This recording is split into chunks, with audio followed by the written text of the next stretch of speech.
आज का नया वीडियो होने वाला है रिस्क मैनेजमेंट के बारे में।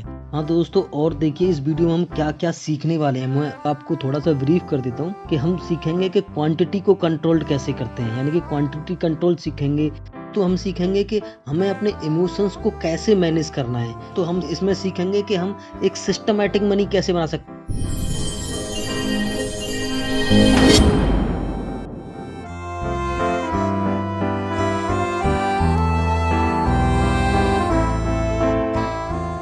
नमस्कार दोस्तों, स्वागत है आपका श्री कला चैनल में एक और नए वीडियो के साथ। जी हाँ दोस्तों, ये एक ऐसा वीडियो होने वाला है जो एक ट्रेडर के लिए बहुत ही ज़रूरी है, जिसके बिना एक ट्रेडर स्टॉक मार्केट में ज़्यादा दिन तक सरवाइव नहीं कर सकता है। बहुत जल्दी वाइप आउट हो जाता है और अपने पैसों को शेयर मार्केट में बर्बाद कर देता है, उनमें आग लगा देता है। क्योंकि वो अपने पैसे या अपने मनी को मैनेज नहीं कर पाता दोस्तों। जी हाँ दोस्तों, आज का नया वीडियो होने वाला है रिस्क मैनेजमेंट के बारे में, जो एक ट्रेडर्स के लिए, एक स्टॉक मार्केट इन्वेस्टर के लिए बहुत ज़्यादा ज़रूरी है। जिन लोगों ने अपने रिस्क को मैनेज नहीं किया, वो दोस्तों स्टॉक मार्केट की दुनिया में बहुत ही कम समय में बाहर हो गए या बर्बाद हो गए या ख़त्म हो गए। दोस्तों, अगर आपको अपना रिस्क मैनेज करना नहीं आता तो आपको ट्रेडिंग ही नहीं करनी चाहिए। फिर आपको ट्रेडिंग से कोई फ़ायदा नहीं होने वाला है, आप सब कुछ बर्बाद कर दोगे, आपके पास कुछ भी नहीं बचेगा। रिस्क मैनेज करना बहुत ज़रूरी है, क्योंकि दोस्तों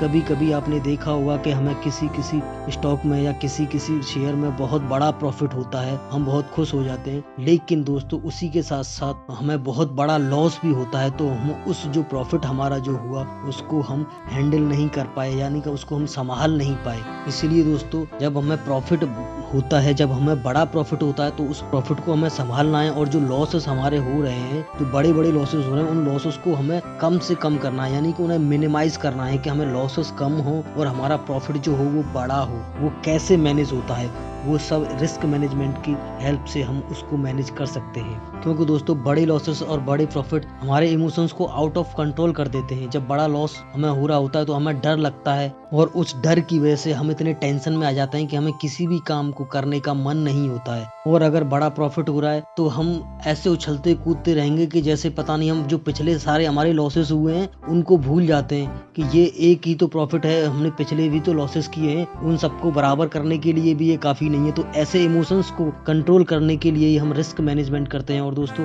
ये इमोशंस को कैसे कंट्रोल किया जा सकता है, जो हमारे इमोशंस हैं उनको हम क्वांटिटी के साथ कंट्रोल कर सकते हैं। जैसे कि अगर किसी स्टॉक की हमारे पास बड़ी क्वांटिटी है, यानी कि हमने उसको बहुत ज्यादा क्वांटिटी में खरीद रखा है, अगर वो 10 रुपए नीचे आता है, तो अगर हमारे पास उसके 1000 क्वांटिटी है तो आप सोच सकते हो कि वो हमें कितना बड़ा लॉस दे सकता है। तो इसी तरह से दोस्तों हमारा जो इमोशंस है वो आउट ऑफ कंट्रोल चला जाता है, और हम कभी कभी टेंशन में कुछ ऐसे डिसीजन लेते हैं जो हमें नहीं लेने चाहिए, और उन टेंशनों की वजह से हमारे रिलेशंस पे इम्पैक्ट पड़ता है। क्योंकि दोस्तों वो हमने अपने रिस्क को मैनेज नहीं किया, अपने इमोशंस को कंट्रोल नहीं किया, उस वजह से हम बाकी चीजों को या अपने लिए लोगों को भी परेशान करते हैं। तो दोस्तों इसी चीज को कंट्रोल करने के लिए या इसी चीज को सीखने के लिए आज हम इस वीडियो को लेके आए हैं। चलिए तो फिर शुरू करते हैं आज के इस टॉपिक को, जिसका नाम है रिस्क मैनेजमेंट। तो दोस्तों मैं आपको बता दूं कि हम अपने स्टॉक मार्केट के करियर में रिस्क को कैसे मैनेज करते हैं। सबको पता ही होगा कि सब लोग कहते हैं कि अगर हमें ट्रेड करना है,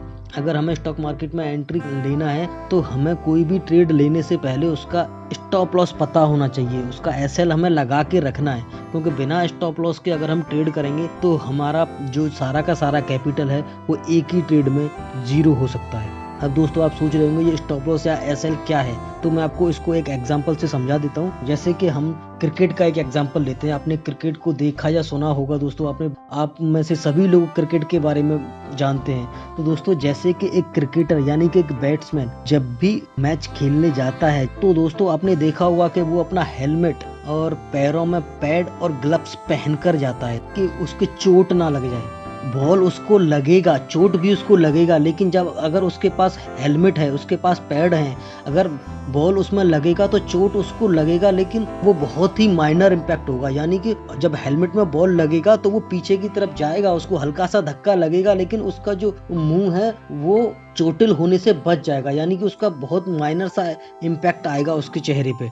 उसी तरह से दोस्तों स्टॉप लॉस काम करता है कि अगर हमने स्टॉप लॉस लगा रखा है, अगर रिस्क को मैनेज कर रखा है, तो वो हमारा जो अगर शेयर नीचे जाएगा तो उस स्टॉप लॉस पे हम निकल जाएंगे और वो छोटा सा माइनर सा हमारा स्टॉप लॉस हिट करेगा, मतलब हमारा जो कैपिटल में से एक छोटा सा हिस्सा लेके और हम हमारे बाकी के कैपिटल को बचा लेंगे। एग्जाम्पल आपको बता देता हूँ, जैसे कि रोड सेफ्टी का अगर हम एग्जाम्पल लें कि जब भी हम गाड़ी चला रहे होते हैं, हम बाइक चला रहे होते हैं, तो हमारे लिए हेलमेट बहुत ज़रूरी होता है। क्योंकि हम हेलमेट पहनते हैं तो किसी भी एक्सीडेंट में हमारे ज़्यादा चोटिल होने की संभावना बहुत कम हो जाती है, यानी कि हमारी प्रोबेबिलिटी रहती है कि हम जिंदा रहेंगे। अगर कोई मेजर एक्सीडेंट होता है और हमने हेलमेट पहना है तो हमारे बचने के चांसेस ज़्यादा हैं। कार एक्सीडेंट में अगर हमने सीट बेल्ट पहना है तो दोस्तों हमारे चांसेस हैं कि हमें चोटें कम आएंगी। हमें हर ट्रेड पे कितना रिस्क लेना है, हमारा रिस्क फिक्स होना चाहिए। ऐसा नहीं है कि किसी ट्रेड में हमने 2000 का रिस्क ले लिया, किसी में 20,000 का ले लिया, किसी में 5000 का ले लिया।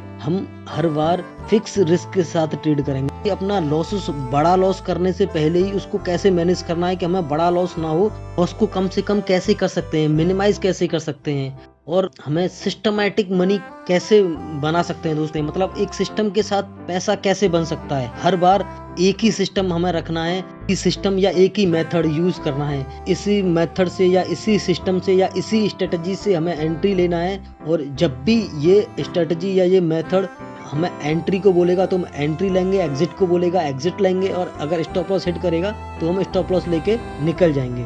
और दोस्तों सबसे बड़ा जो बेनिफिट होगा इससे होगा कि हम अवॉइड करेंगे बिग लॉसेस को, यानी कि जो हमारे बड़े लॉस हैं हम उनको लेने से बच कैसे सकते हैं। पहले मैं आपको बता दूं कि ये कैसे बचा जा सकता है बड़े लॉसेस से। कि दोस्तों आपने देखा होगा कि पिछले सारे वीडियोस जो हमने देखे हैं उन सब में मैं एक ही चीज़ को हर वीडियो में बार बार यूज़ करता हूँ, वो है कि जो भी जिस कैंडल पे हम बाई करेंगे वो हम बाई करेंगे हाई के ऊपर जाके। हाँ तो दोस्तों हर ट्रेड में जब भी हम कोई एंट्री लेंगे वो कैंडल पे हम एंट्री लेंगे, उस कैंडल के हाई के ऊपर एंट्री लेंगे, उससे पहले हम एंट्री नहीं लेंगे। तो दोस्तों उससे होगा क्या कि हमारे जो विदाउट कंफर्मेशन वाले ट्रेड हैं, जो कंफर्म ही नहीं होते, अगर हम उसमें कंफर्मेशन के पहले एंट्री लेंगे तो वो जो लॉस देने वाले होते हैं उस लॉस से हम बच सकते हैं।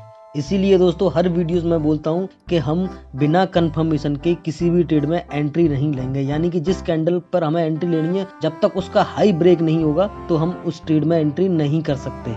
और हम सीखेंगे हाउ टू डू इट, इसको कैसे करते हैं। तो मैं आपको सिखाने से पहले, यानी कि जो मैं अभी आपको एक टेबल की मदद से, यानी कि एक्सेल की मदद से मैं आपको कुछ ये रिस्क मैनेज कैसे कर सकते हैं, हम क्वांटिटी को कंट्रोल कैसे कर सकते हैं, और जो भी अपना पोर्टफोलियो या अपना जो इन्वेस्टमेंट अमाउंट है उसको मैनेज कैसे कर सकते हैं, उससे पहले मैं आपको रिस्क के बारे में कुछ 3-4 पॉइंट और बताना चाहता हूँ कि जो प्रोबेबिलिटी है हमारे रिस्क लेने की जो क्षमता है वो किस किस तरीके से हम उसको देखते हैं, या फिर हम जो ट्रेड लेते हैं वो किस टाइप के ट्रेड हो सकते हैं। कुछ ट्रेड दोस्तों होते हैं हाई प्रोबेबिलिटी ट्रेड होते हैं, कुछ लो प्रोबेबिलिटी के ट्रेड होते हैं, यानी कि कुछ की प्रोबेबिलिटी ऐसी होती है कि हमें प्रॉफिट होने के चांसेस बहुत ज़्यादा होते हैं, और कुछ ट्रेड्स में हमें लॉस होने के चांसेस ज़्यादा रहते हैं। तो उस चीज़ को थोड़ा समझ लेते हैं, उसके बाद मैं आपको एक्सेल पे ले जाके समझाऊंगा, फिर आपको कुछ एग्जाम्पल के साथ समझाऊंगा कि हम कैसे एक्सेल सीट की मदद से अपने ट्रेड को या अपने रिस्क को मैनेज कर सकते हैं, अपने स्टॉप लॉस कहाँ रख के हम उस ट्रेड में एंट्री कर सकते हैं, और हमारा जो लॉस होगा वो हर ट्रेड में सेम रहेगा, फिक्स रहेगा। तो चलिए ये हम पहले प्रोबेबिलिटीज के बारे में जान लेते हैं। तो दोस्तों उस टेबल को सीखने से पहले या उस टेबल पर जाने से पहले हम पहले रिस्क के बारे में कुछ 3-4 पॉइंट और हैं, हम उनको समझ लेते हैं कि इसकी प्रोबेबिलिटीज क्या हो सकती हैं। जो भी हम रिस्क लेते हैं उसकी क्या क्या पॉसिबिलिटीज या प्रोबेबिलिटीज हो सकती हैं दोस्तों, उनके बारे में जान लेते हैं। जैसे कि पहली कंडीशन है दोस्तों कि हाई प्रोबेबिलिटी लो रिस्क। जैसा कि आप इस इमेज में देख रहे हैं कि यहाँ पे जो भी ये आदमी या जो भी ये पिक्चर बनी है, ये इधर जो खड़ा है इसे दूसरी तरफ जाने में, यहाँ से अगर ये जंप करेगा तो इसमें हाई प्रोबेबिलिटी है कि वो जंप कर लेगा, और रिस्क भी इसमें कम है कि दोस्तों अगर ये नीचे भी गिरेगा तो ये गहराई है वो कम है और इसमें पानी भरा है तो उसको चोट नहीं लगेगी, तो इसलिए ये इसको आसानी से जंप भी कर सकता है, और अगर नहीं भी कर पाएगा तो इसमें ज्यादा उसका नुकसान नहीं होने वाला, यानी कि high probability with low risk. और एक और दोस्तों दूसरी कंडीशन क्या हो सकती है कि लो प्रोबेबिलिटी विद लो रिस्क। तो दोस्तों जैसे कि आप दूसरी इमेज में यहाँ देख सकते हैं कि इसमें प्रोबेबिलिटी क्या है, लो है, क्योंकि इसकी डिस्टेंस पहली वाली डिस्टेंस से बढ़ गई है, इसकी डिस्टेंस पहली से डबल हो गई है, तो इससे क्या हुआ उसकी प्रोबेबिलिटीज कम हो गई कि वो दूसरी तरफ जंप करके पहली बार में पहुंच पाएगा। पाएगा। अगर वो नहीं पहुंचा तो उसको चोट ज्यादा नहीं आएगी, क्योंकि जो गहराई है उसकी कम है और उसमें भी पानी है, तो उसको चोट ज्यादा नहीं आएगी। और तीसरी कंडीशन दोस्तों हो सकती है कि high probability with high risk. अब इसमें ये दोस्तों देख रहे हो आप इस इमेज में कि इसकी गहराई बहुत है, इसकी पहले वाली से गहराई जस्ट डबल हो गई। और दोस्तों इसमें पानी नहीं है, बल्कि इसमें कुछ पत्थर या नुकीली चीजें पड़ी हुई हैं, तो जिससे क्या होगा कि रिस्क इसमें दोस्तों प्रोबेबिलिटी हाई है कि इसकी डिस्टेंस कम है, तो इसको ये जंप कर सकता है, जंप कर लेगा। लेकिन अगर दोस्तों ये किसी भी रीजन से जंप नहीं कर पाया और इसमें गिर गया, तो इसमें रिस्क भी उसका हाई हो गया दोस्तों, इसका रिस्क हाई होगा, क्योंकि अगर इसमें वो गिरता है तो उसको ज्यादा चोट लग सकती है, उसको मेजर एक्सीडेंट उसके साथ हो सकता है कि वो दोबारा निकल ही नहीं पाए और वहीं खत्म हो जाए। और चौथी एक और लास्ट कंडीशन दोस्तों होती है, वो होती है लो प्रोबेबिलिटी विद हाई रिस्क, यानी कि प्रोबेबिलिटी भी उसकी कम है और रिस्क भी ज्यादा है। जैसे कि इस इमेज में आप देख रहे हो, इस साइड से अगर वो इस साइड जंप लगाएगा तो इसकी जो डिस्टेंस है वो भी ज्यादा है और इसकी गहराई भी ज्यादा है और इसमें पानी भी नहीं है, वही नुकीले पत्थर, नुकीली चीजें इसमें पड़ी हुई हैं। एक तो अगर ये जंप लगाएगा तो उसकी प्रोबेबिलिटी कम है कि वो दूसरी तरफ पहुंच पाएगा, और इसमें गिर गया तो उसके बचने के भी चांसेस कम है। तो हमें अब दोस्तों किस तरीके से इस चीज को अपने ट्रेडिंग जर्नी में या अपनी ट्रेडिंग में अप्लाई करना है, तो दोस्तों हमें हमेशा ऐसे ट्रेड लेने हैं जो हाई प्रोबेबिलिटी और लो रिस्क के हों, यानी कि उसमें जीतने की प्रोबेबिलिटी ज्यादा हो और हमारा रिस्क जो हो वो कम हो। तो दोस्तों हमें हमेशा ऐसे ही ट्रेड लेने हैं कि high probability with low risk की कंडीशनों से हमें बचना है। तो ये अपने आप ही हमें डिसाइड करना है कि हमारे इसमें कौन से ट्रेड ज्यादा प्रॉफिटेबल होने के चांसेस हैं।